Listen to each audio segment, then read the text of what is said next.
A ministra Rosa Weber, do Supremo Tribunal Federal, determinou a instauração de inquérito para apuração de fatos narrados na petição 9.760, na qual os senadores Randolfo Rodrigues, Fabiano Contarato e Jorge Cajuru apontam o suposto cometimento de crime de prevaricação pelo presidente da República, Jair Bolsonaro, no caso da importação da vacina indiana Covaxin. A partir da petição dos senadores, a Procuradoria-Geral da República requereu a abertura de inquérito. Os parlamentares reportam-se a depoimentos prestados no último dia 25 de junho pelo deputado federal Luiz Cláudio Miranda e seu irmão Luiz Ricardo Miranda, servidor do Ministério da Saúde, à CPI da pandemia, quando disseram que advertiram Bolsonaro sobre a pressão para que houvesse o pagamento a uma empresa intermediária relativa à aquisição de 20 milhões de doses da vacina produzida pela empresa indiana Bharat Biotech. Segundo os depoentes, além de ter dito que acionaria a Polícia Federal, o presidente da República teria relacionado supostas irregularidades ao deputado federal Ricardo Barros, atual líder do governo na Câmara dos Deputados.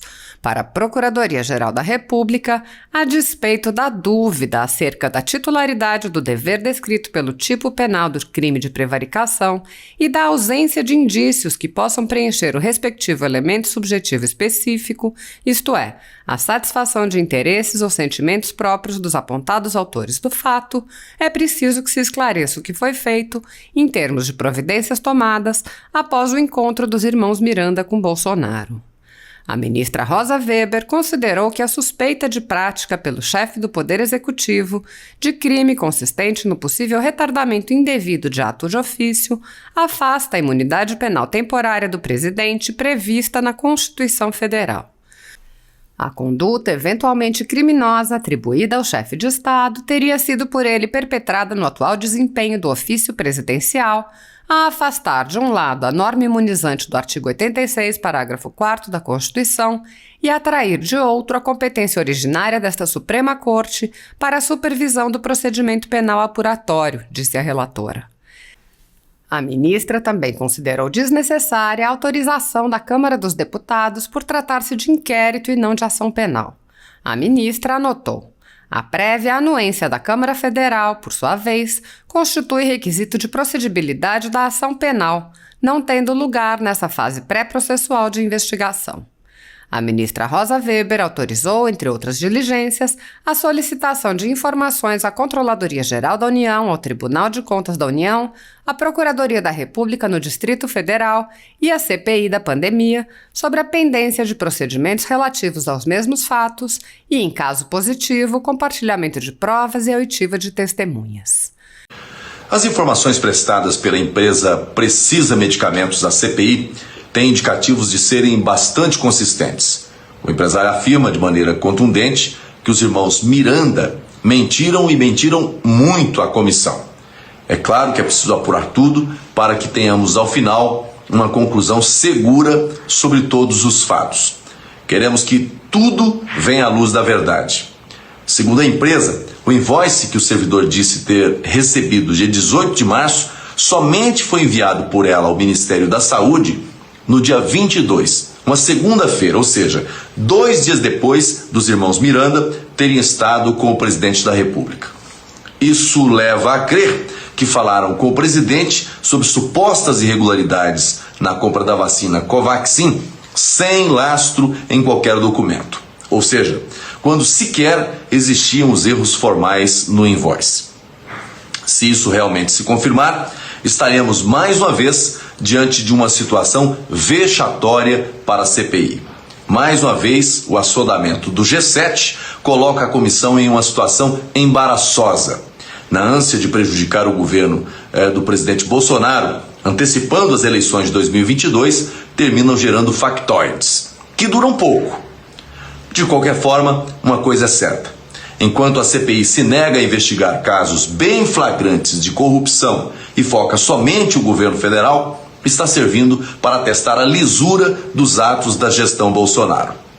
E mesmo que haja alguma eventual irregularidade diante da imensidão da estrutura administrativa federal, não há de nossa parte ou do Planalto qualquer esforço para impedir que haja investigação. Muito pelo contrário. Enquanto mais se investiga, mais o Brasil vê que está diante de um governo bem diferente daqueles da esquerda, que governou o país por 16 anos. Nele, sim, bilhões foram desviados dos cofres da União. Vamos seguir trabalhando e enfrentando todas as narrativas precipitadas e mentirosas que vemos ser engendradas a cada dia. A verdade sempre prevalece. Cabe agora aprofundar a investigação. Esse é o momento de aprofundar a investigação, mas em relação a todos, e não com seletividade. O que eu vejo ali é um movimento de blindagem de depoimentos que eles consideram especiais, né? E de ataques àquilo que não agradam a eles. Quem está investigando não pode ter preferência por um depoimento ou por outro. Ele deve ouvir tudo, colher todas as evidências, todas as provas. Esse é o caminho natural do processo. Agora, em tese, o áudio desqualifica o que Luiz Miranda disse contra o presidente. Qual é a avaliação que o senhor faz nesse sentido? Eu não faço julgamento. Esse não é o momento de fazer julgamento, de valor probatório. Esse é o momento de coletar as provas. O momento de fazer a valoração probatória ainda vai chegar. Nesse momento, é ouvir a todos, é conferir as evidências, é olhar para elas e dar a elas a importância que tem. Agora, nós estamos diante, nesse caso aí, o que me parece é que esse personagem foi protagonista de tentativa de golpes Brasil afora. Vários municípios receberam a mesma proposta, né? E indaguei ali agora há pouco se ele representava alguma outra empresa, ele teve dificuldade em responder.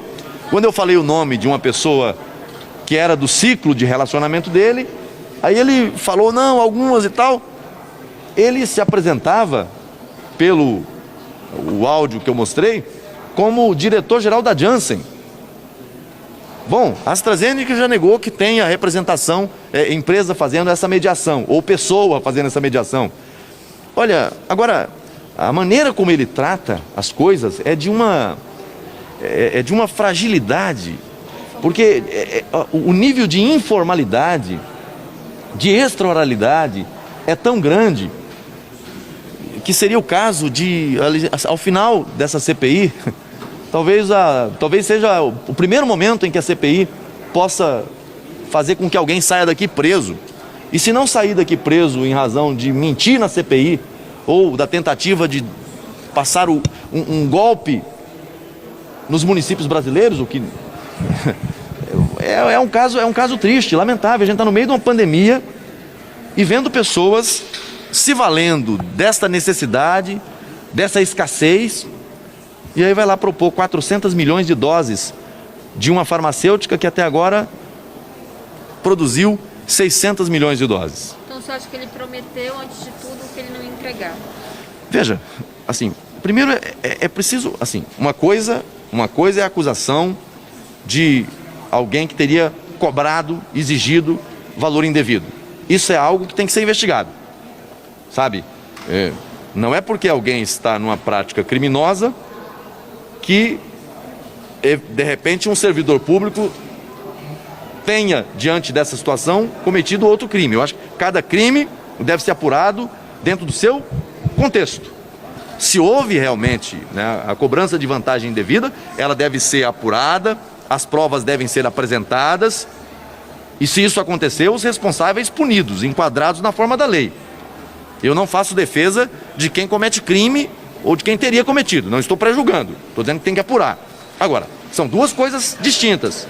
Uma é a informação de que houve pedido de vantagem indevida, apurar se houve.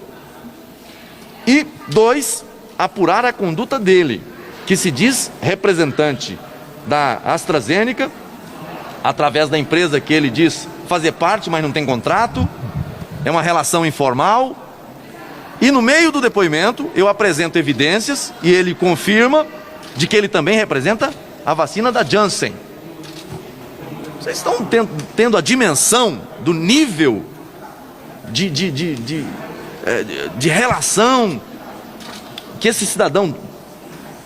Olha, gente, aquele áudio que o senhor caso de polícia. Colocou, senador, aquele áudio que o senhor colocou, também enviaram. Como é que foi aquela questão do áudio? Cita o nome dele. Eu perguntei para ele se ele conhecia o Isidro. E ele disse que conhecia e tal. Aquele áudio veio a partir de um município que teve essas tratativas todas e foi enviado. Tem mais áudios, eu só apresentei um. Obrigado, gente.